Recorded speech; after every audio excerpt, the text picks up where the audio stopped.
Mesdames, Messieurs les ministres, Mesdames, Messieurs les membres du corps diplomatique, Monsieur le gouverneur de la région de Dakar, Monsieur le général de corps d'armée, grand chancelier de l'Ordre national du Lion, Monsieur le général de corps d'armée, chef d'état-major général des armées, Monsieur le général de division, haut commandant de la gendarmerie et directeur de la justice militaire, Mesdames, Messieurs les officiers généraux, chers grands anciens, officiers, sous-officiers et militaires du rang, personnel civil des forces armées, chères familles de parrains, distingués invités.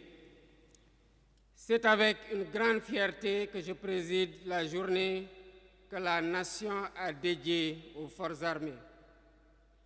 Elle m'offre l'occasion d'un contact direct avec des femmes et des hommes d'exception, dont le Sénégal est fier du service rendu sous le sceau immuable de l'engagement républicain. Je salue vos drapeaux et étendards flottant dans cette auguste cour du camp Dial-Diop. Témoins de tant de sacrifices consentis au service de la nation, ils traduisent l'esprit de corps et la cohésion des formations composant notre bel outil de défense nationale. En ce moment solennel, nos pensées vont avant tout à l'endroit des djambars tombés sur le champ du devoir. Comme tout à l'heure, lors de la sonnerie aux morts, je m'incline pieusement devant leur mémoire. Je partage la peine de leur famille et leur témoigne la reconnaissance de la nation tout entière pour les sacrifices consentis au nom des idéaux de paix, de concorde et de solidarité. Aux militaires blessés en opération ou alités, je souhaite prompt rétablissement et leur réaffirme notre compassion et notre soutien affectueux sur le chemin difficile de la reconstruction. J'adresse mes encouragements et mes vœux de succès aux femmes et aux hommes déployés en opération, à l'intérieur comme à l'extérieur du territoire national, dans une ambiance de privation et de risque, parfois au péril de leur vie. Ces hommages s'étendent bien évidemment aux anciens, auxquels je réitère nos sentiments de reconnaissance et d'affection. Ils ont su graver dans le marbre la tradition républicaine des forces armées, faite de discipline, de rigueur et de patriotisme. Officiers, sous-officiers, militaires du rang, solidement ancrés dans une posture républicaine, les forces armées ont toujours fait honneur à la nation. Incarnant le Sénégal dans sa diversité, elles ont joué un rôle central dans la construction de la cohésion nationale. D'ailleurs, le musée Armée-Nation que je visiterai tout à l'heure aux côtés de cette belle place d'armes qui a vu passer tant de générations en est une belle illustration. Toujours imbues de patriotisme, fidèles à leur sacerdoce, elles ont su préserver la sacralité de l'intégrité territoriale contre les velléités visant à saper les aspirations de notre devise « Un peuple, un but, une foi ». Cette posture républicaine qui n'a jamais fait défaut explique le respect que leur vouent nos concitoyens et l'intérêt personnel que je porte à leur épanouissement sur tous les plans. Hors de nos frontières, du Sinaï aux vertes forêts du Congo, des déserts du Darfour aux confins de l'Ubangi-Chari, elles sont restées les dignes ambassadeurs des idéaux de paix et de solidarité de notre pays. Si j'ai évoqué toutes ces hautes valeurs qu'elles incarnent, c'est aussi pour souligner le rôle déterminant des forces armées dans l'affirmation et la préservation de notre souveraineté qui, plus qu'un slogan, est le souffle vital de toute nation qui aspire à asseoir son autonomie et sa liberté.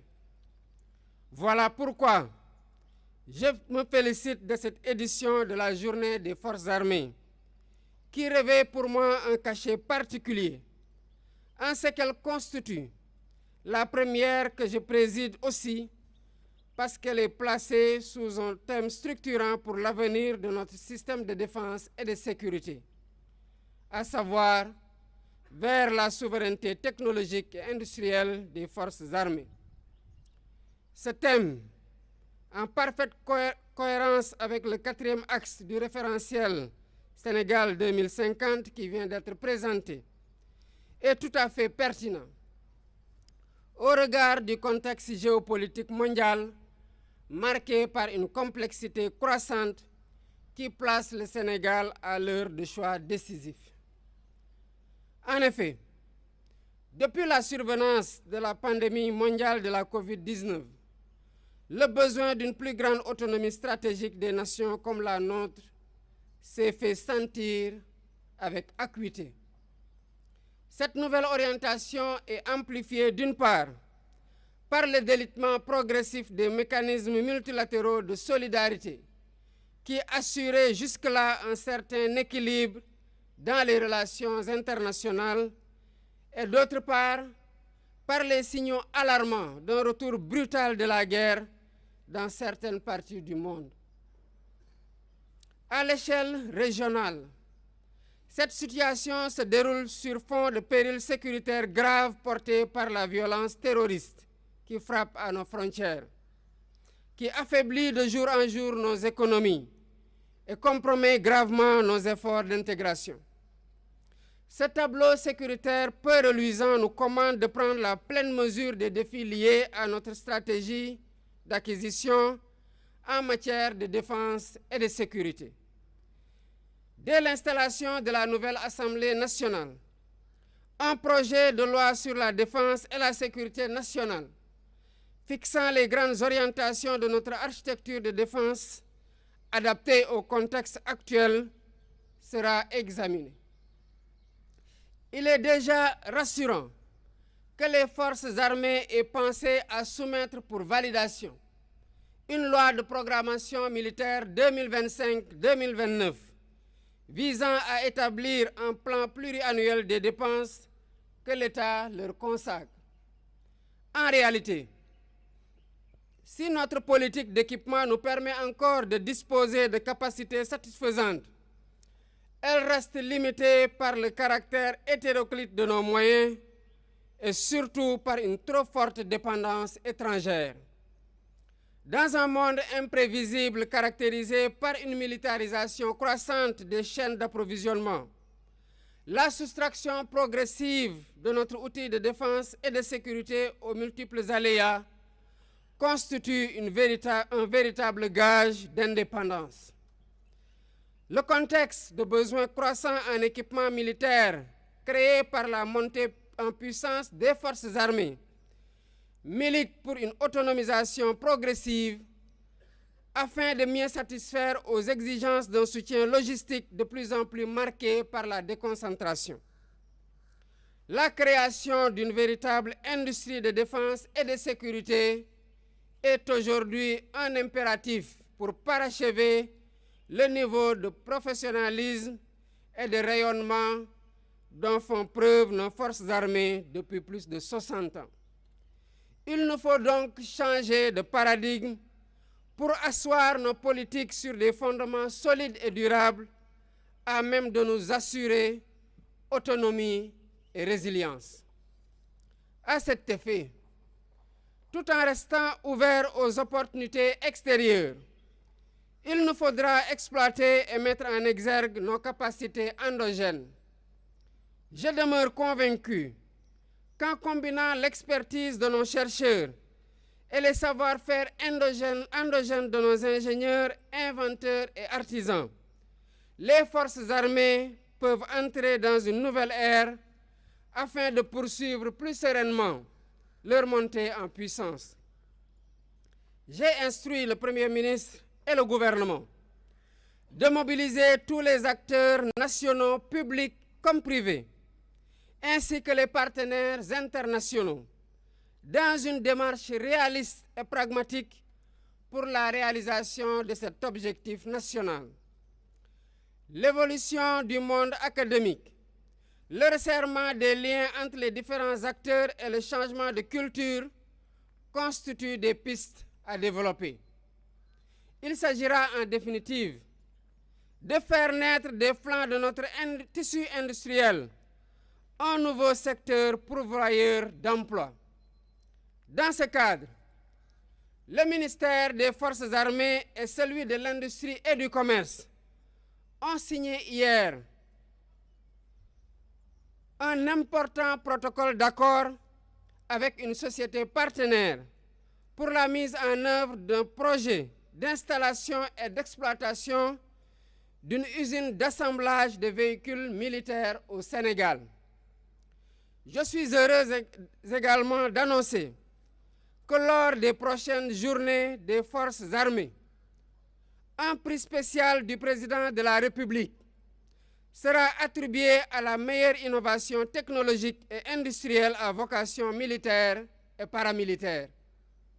Officiers, sous-officiers, militaires du rang, le 10 novembre 1960, les armées recevaient le premier drapeau de l'histoire du Sénégal indépendant.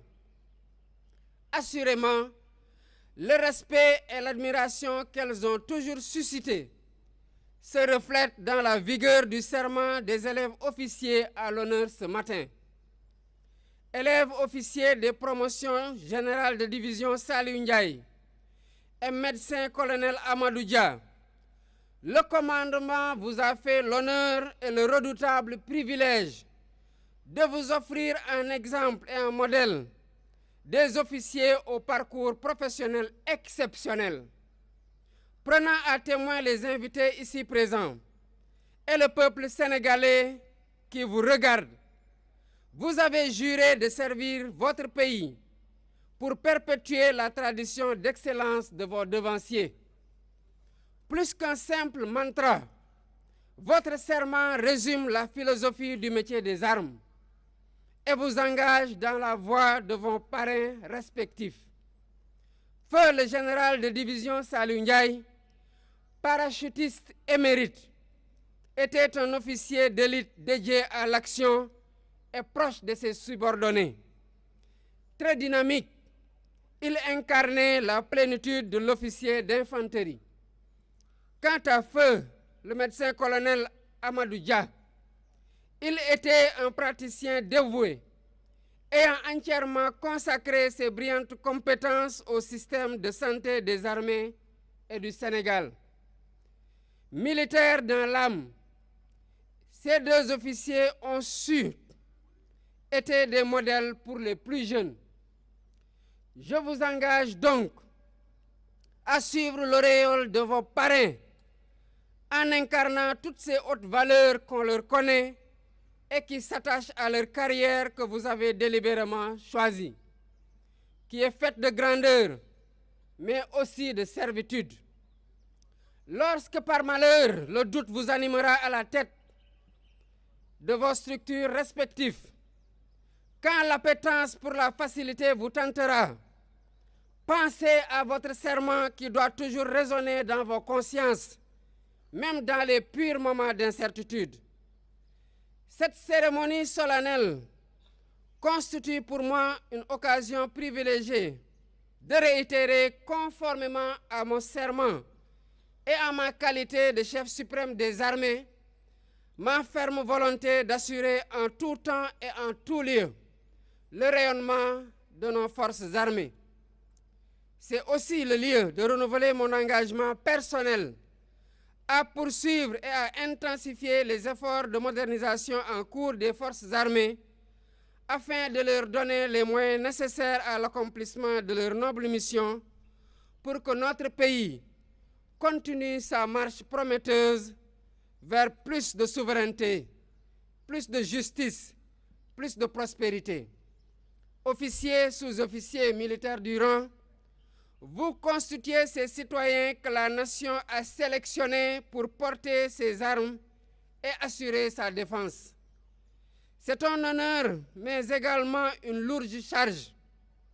Je vous réitère ma fierté et je demeure convaincu que rien, absolument rien, ne pourra éroder votre sens élevé du devoir et votre attachement ferme à votre puissante et belle devise choisissant la mort plutôt que le déshonneur. Enfin, je nourris l'espoir que ces jeunes élèves officiers qui viennent de prêter serment devant la nation pourront être les heureux témoins devant leurs cadets de la réalisation de notre ambition pour le Sénégal de 2050. On nous tue, on ne nous déshonore pas. Je vous remercie de votre attention.